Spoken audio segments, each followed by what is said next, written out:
Hi everyone, it's me Mang's Vlog again. For today's video guys, I'm going to prepare a healthy salad for my employer's breakfast. Now I have here my ingredients. First, mag-prepare tayo ng ating salad dressing. Mag-squeeze lang ako ng honey. Yung honey guys is galing ng Australia yan. So medyo matigas yan. So nahirapan ako mag-squeeze ng aking honey. So konti lang kailangan ko, at least 1 teaspoon lang. And then I have here apple cider vinegar. We need 2 teaspoons full only. Yan, dalawa. Yan, and then I have here 2 kind of lemon, yellow and lime. So squeeze lang natin para hindi madala yung kanyang buto-buto, yung seeds niya pa. So gamitan lang natin ng strainer, and then squeeze natin yung ating lime. Yan, so walang buto yan na kasama.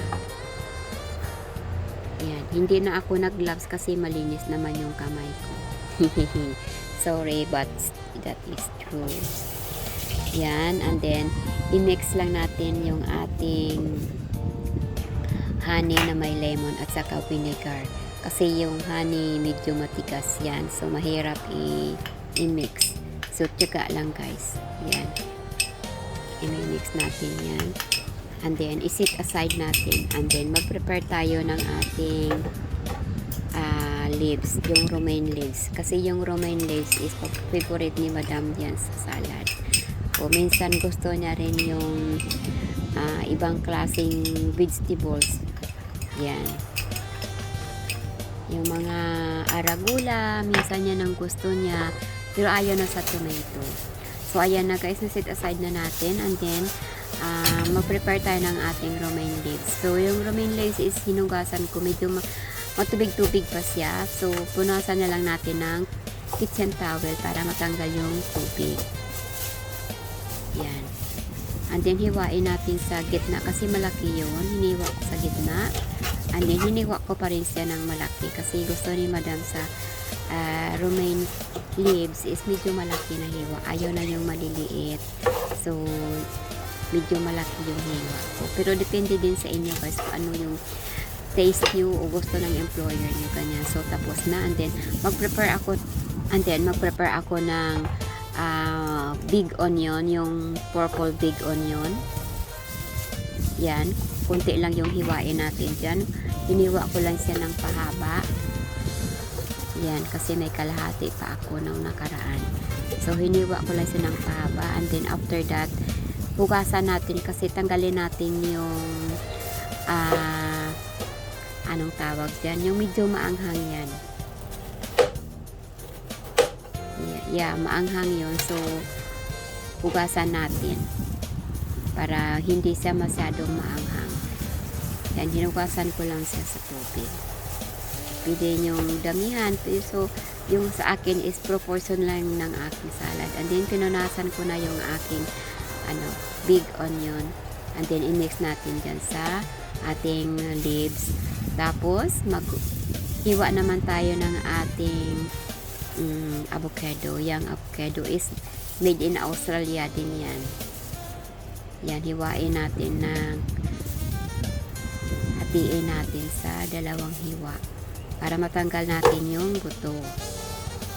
Yan, perfect. And then, tanggalin yung buto. So, ganyan yung pagtanggal ng buto, guys.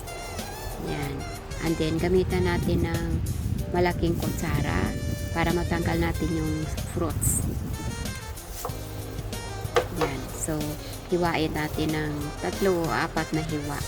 Depende sa taste nyo kung ilang piraso. Pero sa mga ganyang salad, guys, maganda yung malaking hiwa para hindi siya madaling madurog. Lalo na pag imimix mo sa dressing nyo mamaya. Yan, hiwain natin ng 3 hiwa. Yan. So, and then after that, mayroon pa tayong isang itlog. So, pag mayroon kayong corn, pwede nyo lagyan ng corn. Kahit anong vegetable salad, gamitin niyo. Wala namang pwede yun. And then, basta may avocado. So, kasi avocado yung nagpapasarap. So, yung itlog guys is hiwain ko na ng sa gitna and then hiwain natin ulit. Bali, 4 na piraso. So, ayan na.